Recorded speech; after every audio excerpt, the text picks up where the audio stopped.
ঠাকুর সর্বদা বলতেন, কলিযুগে ঈশ্বরের কাছে পৌঁছনোর এবং জীবনে শান্তি পাওয়ার সহজতম পথ হল ভক্তিযোগ। ঠাকুরের মতে কেবল শুষ্ক কর্ম বা পাণ্ডিত্য দিয়ে জীবনকে পূর্ণ করা যায় না, কিন্তু যদি প্রতিটি কাজের মূলে প্রেম ও ভক্তি থাকে তবে কঠিন কাজও সহজ হয়ে যায় এবং জীবন আনন্দে ভরে ওঠে।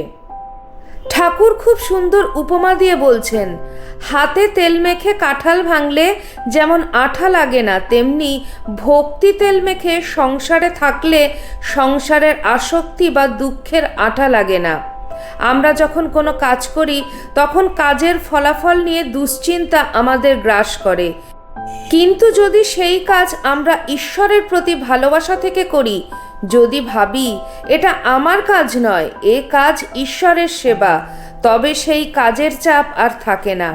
প্রেম ও ভক্তি আমাদের মনকে এমন একটি সুরক্ষা বলয় দেয় যেখানে ব্যর্থতার ভয় বা সাফল্যের অহংকার আমাদের স্পর্শ করতে পারে না। ঠাকুর চমৎকার একটি উদাহরণ দিতেন। দাসী মনিবের বাড়ির সব কাজ করে, কিন্তু মনে জানে এ বাড়ি আমার নয়। সে মনিবের ছেলেদের আমার রাম আমার হরি বলে আদর করে, কিন্তু মনে মনে জানে এরা আমার কেউ নয়। তার আসল মন পড়ে থাকে দেশের বাড়িতে, নিজের সন্তানদের কাছে। জীবনের সব কাজ পূর্ণ করার গোপন সূত্র এটি। হাতে কাজ থাকবে কিন্তু মনে থাকবে ঈশ্বর। একেই ঠাকুর বলতেন, হাতে কাজ মনে ভগবান। যখন আমরা এই মনোভাব নিয়ে কাজ করি তখন আমাদের কাজে ফাঁকি থাকে না, কারণ আমরা জানি আমরা প্রভুর কাজ করছি। আবার কাজের শেষে কোনো দুঃখও থাকে না। ঠাকুর বলতেন, আমি কর্তা, এই বোধই হলো অশান্তির মূল। যখন মানুষ প্রেমে পূর্ণ হয়ে নিজেকে ঈশ্বরের চরণে সমর্পণ করে তখন সে বোঝে যে সে কেবল একটি যন্ত্র মাত্র।